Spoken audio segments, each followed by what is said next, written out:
All right, let's settle down. Let's get our guest speaker on here. This young lady is just a flat out amazing, amazing, amazing.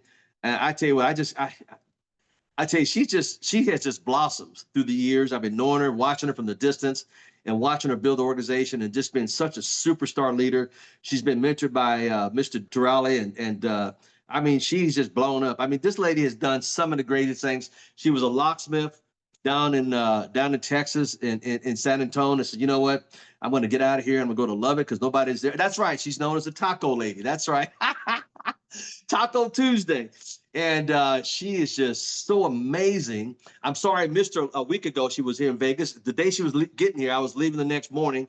And I've been gone for like 12 days or whatever. I don't know. But I missed her, and I'm sorry, but I got a chance to see her on a birthday. When her birthday, she was here. She had a whole entourage with her that came with her. So I was lucky enough to sit at the table, well, one table away from her, because she had about 10 or 12 people at her entourage. When she travels to Vegas, she has an entourage.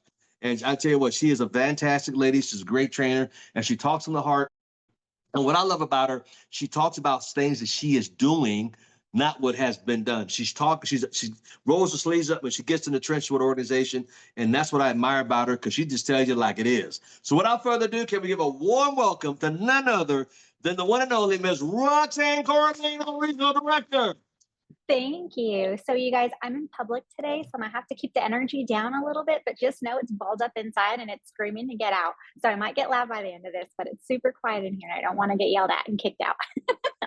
But I just wanted to say good morning to everybody. I appreciate you, Mr. Thomas. I appreciate your flexibility. You guys, I wasn't going to be here today, and I had some scheduling conflict, and I just sent a message to Mr. Thomas, and I said, hey, I'm going to have someone step in if that's okay. And he said, absolutely no problem. But I am so stinking fired up. I'm like, you know what? I got to figure this out. Whatever it is, whatever it takes, I got to figure this out. Are you guys doing that in your business? Are you trying to just figure it out? And I learned this straight from Mr. Thomas. He does it every single time he travels. And I'm traveling right now, which is why I'm in public. But he learns how to figure it out. He can be out in the middle of the jungle, wherever he is, no internet, and he gets on these calls for us whenever he can. So I appreciate you, sir. I appreciate all that you do. And I strive to be more and more like you every single day. But then also what you like to do is teach me how to be more of myself too. And that's one thing that I'm trying to grow and develop, is how to be comfortable being me. So I appreciate you, and I love all of y'all. And so today I wanted to talk about a couple things. One is this event that's coming up this Saturday. So I will tell you, again, transparency, like always, my business is stagnant. Like that, I've talked to a lot of regional directors throughout my organization and other people that I talk to, and it's just, that's kind of what the deal is right now. It's kind of stagnant. And what do we do? What do we do to jump up over that hump? And what happened with me is I didn't have anything planned here in Lubbock for this simulcast this Saturday. But I had one of my reps that messaged me just a few days ago, and she said, what are we doing on Saturday? And I said, and it was before this last Saturday, and I knew what she was talking about, but wanted to be clear. And I'm like, what are you talking about? And she's like, the Super Saturday. And I was like, did you want to host something? And she goes, no, the one with the co-founders. And I'm like, oh man, I have nothing planned. That's horrible as a leader when someone from your team wants to do something and there's nothing going on. So I just said, all right, we'll figure it out. Let's get it done. You want to do something? We'll get it done. So within a couple days, we had this thing planned. I got a place, we got all the equipment, everything that we needed. So we needed the background of the event to be planned first before we can get it out. Within 24 hours, she had a flyer made, boom, sent to corporate. Corporate already has a flyer of what's happening here in Lubbock, just because one person said, what are we doing? So when we talk about figure it out, are you doing that in your business? Or are you saying, oh, it's too late? Do you have a local event that's happening in your area, someone that's simulcasting everything in your area, and you're like, oh, well, it's too late to invite? It's not. So because we just started this in a city which wasn't having anything, now we're on the board, now we're having it, now we're able to cast it, but now we need people. So that's the most important part of our business is people. Currently, we have 6 people confirmed, 6 people that say yes, and what was it, 3 maybes. That is it. 6 and 3. I promise you, you guys, we are pushing for 50 people. And that's just a number I have in my head. And I said, this wasn't planned. I'm going to plan this in a week. We're going to have 50 people at this event, because why go through the effort? If we're going to make it happen, make it freaking happen. Don't start small. I want 50 or more people. So how are we going to do that? I have people that aren't plugging in. My entire organization is stagnant. How are we going to get people to actually invite? Oh, yeah, let me see if I can get someone there. That's what I'm hearing when I call and tell people we're having this event. And so, what I decided to do, and I said, okay, let's set this up a bit. I want to put 50 people in a room. How are we going to do that? Why not incentivize people? Think outside the box. I said, all right, if you have 5 people, 5 guests, it has to be 5 brand new guests at this event. I'm going to pay you $100. I'm going to have $100 bill right there at the event. I'm going to hand it to you. And people are stoked about that. And they're like, what? You're going to pay us just to get people to the event? And so we have to think outside the box, you guys. What are we going to do to help our business grow? Now, you don't have to pay people. That's not one thing you have to do. But again, we're on a time crunch. It's what I can figure out last minute. But one of the big things that I'm trying to do to get myself out of this rut, because that part's hard. We had a conversation, what was it, on Sunday night, and Chris Sampson, another regional director, he said, ooh, Dean, you are my mentor, you are my coach, but if I hear you to tell me to make a list one more stinking time, and I'm like, I feel the same way. When we have the same coach and hear the same information, Mr. Trolley says that all the time, familiarity builds contempt. And you're just used to hearing it, and it goes in one ear and out the other, and you don't want to hear it again. Who has kids? Anybody here has kids? It is the same thing with your kids. You tell them over and over and over and over and over again. Oh yeah, Kathy's already nodding her head. The more you tell them, the less they will do it, the less they're wanting to do it. Same thing happens in business. So I started looking at other coaches. Of course, now I have Mr. Thomas and Jocelyn Driscoll and all the other leaders within ACN, but what about outside of ACN? So I was actually introduced to someone by the name of Holton Buggs, not in person, of course, but just the name. And some of y'all may know who he is. He's amazing from what I've seen so far. Mr. Thomas is nodding his head. And this is from Mr. Jeff Weber, Senior Vice President Jeff Weber is the one who put him on my radar, to put Holton Buggs on my radar. And it's so important to listen to other coach and other people because it's the same information. It really is. You're just hearing it from a different perspective. So you're retaining it and you're really pulling it when you hear it from somewhere else. So Mr. Holton Buggs has this 90-day game plan, and that's what I'm going off of right now because after listening to him, I am pumped. Is it anything different? No, but I am so on fire right now. Like, I wish I could be on here jumping and screaming right now to show you guys how excited I am. But I want to share this 90-day plan with you guys. So again, it's going to be similar information, but take it from a different perspective. The first step is going to be why. We have to focus on your reason why. If you're not doing anything, if you don't have movement, if you don't have business, it's because you don't have a clear reason why. I've been doing this for 7 years. Consistently for 7 years, people, I've heard so many times by all the different people on ACN, we need to identify our why. Need to identify our why. Has anybody been told you need to identify your why? Has anybody told their reps they need to identify their reason why? Why are they doing this? So when I'm listening to this, I start thinking, what is my reason why? They always say dig deeper. I want to retire my parents. Well, why do you want to retire them? Well, I don't want them to work so long. Well, do they even want to be retired? Some people don't want to be at home doing nothing. What are they going to do when they're retired? Okay, you retire them. But now do you have the means to help them what they want to do? Do they want to travel? Do they want to do more stuff in the community? What do your parents want to do during their retirement? We have to dream and envision these things.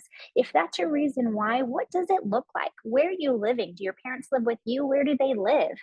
So for me, I love to travel. You guys know that. I'm always all over the place.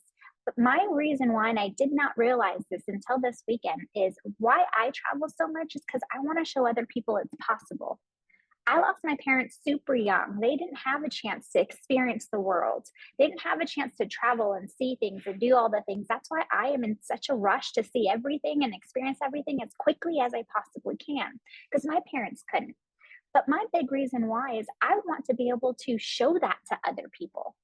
I took my grandmother to Palm Desert and put her up in her room, and she went swimming all day, and she loved that. And she had such a great experience. And I take my sister to Dallas. I fly her out from California, and we get this nice Airbnb, and we just have the time of our lives. This is what I love to do, is shower my passion with my other people. And I love on them that way, so they can have these experiences that they might not have experienced other way.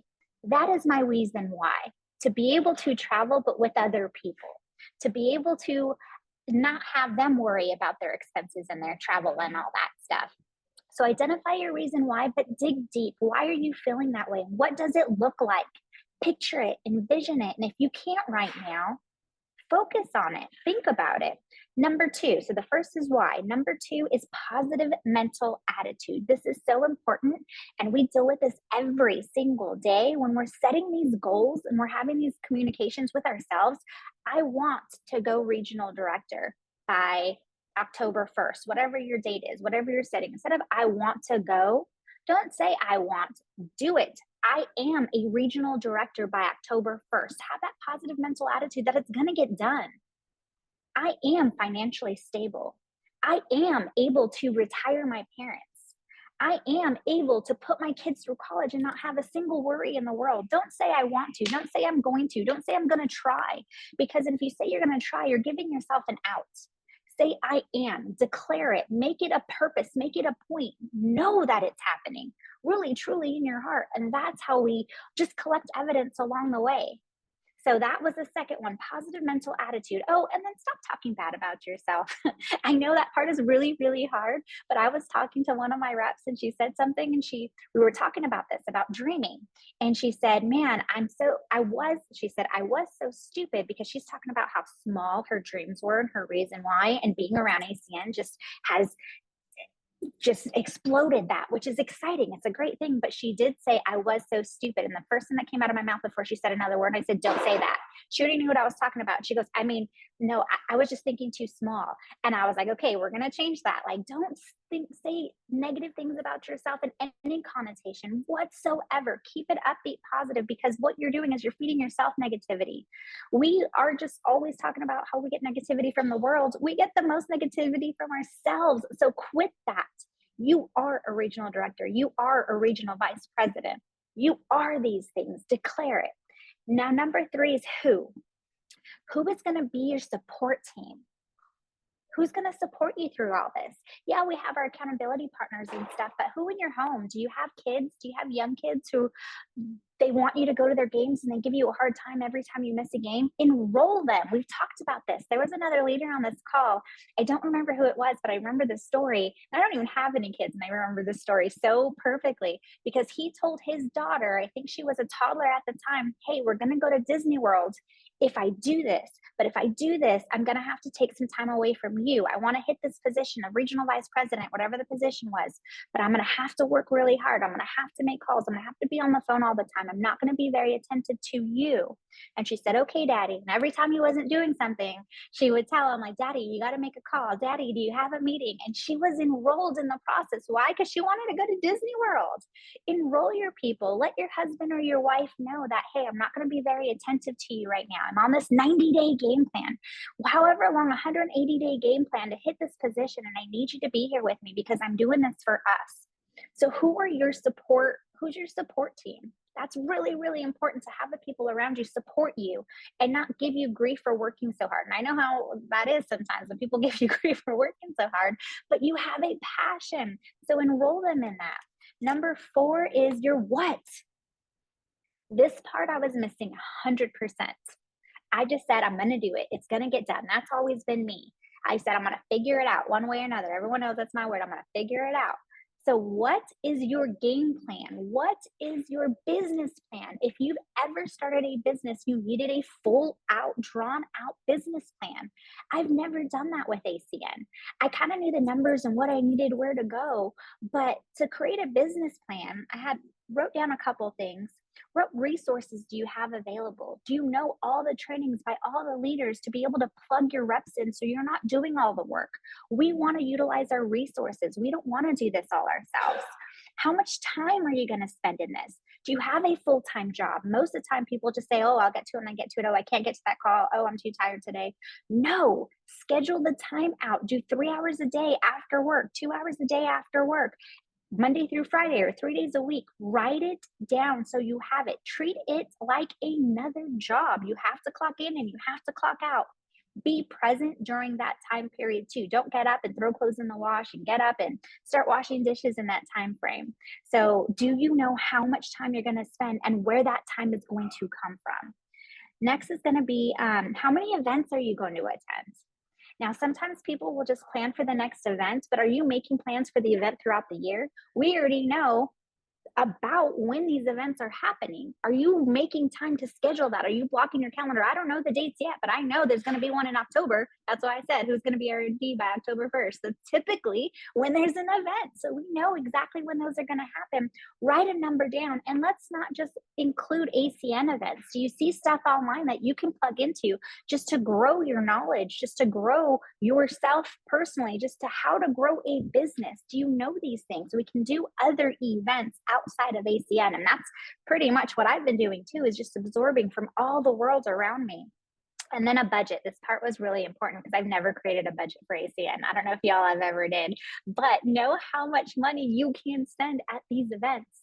Know how much money you can put in your business to the services or whatever it is. Like for me, these incentives I'm putting for my team, $100 for people that get more than 5 people. But you guys know what? I bet you there's not going to be anyone that does it. I'm going to have $500 bills with me, and I bet you no one will do it. That's typically the case. We have these bonuses that ACN sets out in front of us. What is it, like $250 for 5 energy customers?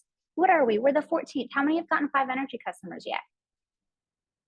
It's $250 that you're missing out on. Mr. Thomas did. Most of the time we don't do it because it's just repetition and stuff we hear all the time. So that's super important to list out. Now, the last one on that, on the what, is the people, because people are so important in our business. Now, when we're talking about people, when we say what, how many new people are we going to talk to? But how many people do you know that are currently in your business? Do you know how many people are active versus inactive? Do you know how many that actually say active in your report? I went back and I looked at this and I'm like, I haven't talked to them in 2 years. They've been paying their $25 a month in 2 years. I had no stinking idea because they had never called me. I'm like, what the heck? So you got to go back to your active list and start calling those people. And one thing I picked up that was really important to me that I learned, and which is a really hard concept for me, it says, don't invest in the needy, invest in the greedy. And I was so confused by that. But when Mr. Thomas is saying, yes, absolutely, because I want to help those people that seem like they need the help the most. Of course, it's just in my nature to do. But those people that are needy, because they're not doing the work, they need you to help them along to progress. And you're spending so much time, so much energy, so much effort. And there were other people that are doing the work that if you put your time into them, that investment would quadruple or 10 times even more.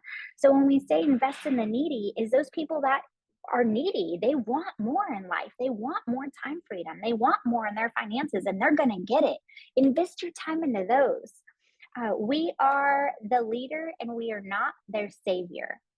That hit hard. I'm like, you know what? You're right. We're not here to save people as much as we want to. You're always broke. You're always asking me for money. Really? You asked me to borrow $8?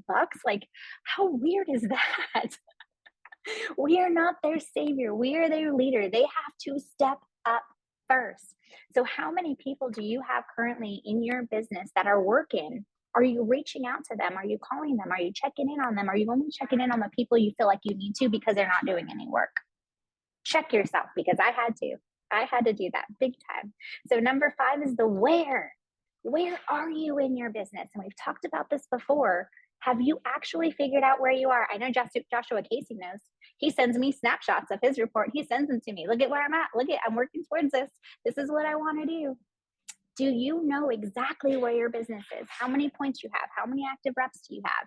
Do you know, what do I have else? People enrolled on your team. I always throw out some weird number because I never know. Now I do. I'm like, I don't know, it's around this number. But do you know exactly how many people are enrolled? And then we want to talk about where we want to go. Plan that out of where you want to go. Your next position. My next position is regional vice president. How many points do I need? How much more my billing volume do I need? Now you got to work backwards. If you know where you're going to go, you can plan the routes. Work backwards and divide that up. I figured out I needed this much in my billing to hit regional vice president. It's not even the points when it comes to regional vice president, you guys. It's the billing volume. I need this much in the billing volume. Okay, well, for regional director, averages about $5,000 in billing volume. How many regional directors do I need to promote? Okay, now I know how many regional directors I need to promote. Well, how many reps do each regional director need to get to those 5,000 points in billing? So work those numbers backwards. And if you need help, we're here to help you. The people that have planned it out, like myself, we're here to help. Math is not fun, but we'll figure it out together. We're going to do it together so you know where you're going to go. And number 6 is the win. We already talked about that. Set that date, because if you don't know when you're going to do it, it's going to keep prolonging. It's going to keep getting further and further away. It's going to keep being something that you dream about and not attain because you have not picked up when it's going to happen. You're just like, it'll happen when it happens. Don't wait for it to happen. Like I said, go out there and get it. Make it happen. If you make it happen, it will happen.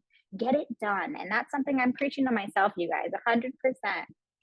And then the how, of course, we talked about breaking it down. But how are you going to get there? How many presentations do you need to do overall? How many presentations do you need to do a month, a week, a day? How many people do you need to talk to actually get them in front of the business to see a presentation? These are all numbers. And if you, math never lies. If you do the numbers, it'll get there. But the reason why we don't get there is because we don't have it planned out. We aren't hitting these numbers because we don't know what the heck they are. If you have them and you make an effort to hit them, you will hit them. You clock into your job or your business every single day because you have to. Treat this the same way as a have to, because this is for you, nobody else. That's for someone else's dream. Whatever, let that go. You still do that. This is for you. Show up for you. That's what I'm starting to do. I had to be pushed. Miss Laura hand pushed me and said, what are we doing for the Super Saturday event? And that just triggered something. And I'm like, you know what? I need to show up for me. I need to get this done. I want to, and I'm going to. It's going to happen. I will hit regional vice president because today I made a decision. Today I'm going to host this event. Today I'm going to get 50 people at this event on Saturday. But what else am I doing beyond that, you guys? I started listening to success. What is it? Meditation, sleep success meditation. So every night since I made this decision, I've been sleeping to success meditation. My music I'm listening to, which I love rocking out to some Morgan Wallen. I'm in Texas, y'all. I dance and stuff, but I can't listen to Morgan Wallen anymore because I'm listening to motivational upbeat music. I'm listening to Eminem saying I can get it done and it's going to happen. Change what you listen to, change what you're telling yourself, change everything that comes into your mind, because that's what's going to create that transformation. We are not looking to change, we're looking to transform, but you can't transform without these minor changes. So that's what I had today. I know I went a little over. Please, I apologize, you guys. I try to stay good on time, but I have so much on my heart right now. I can't wait to talk to you guys again.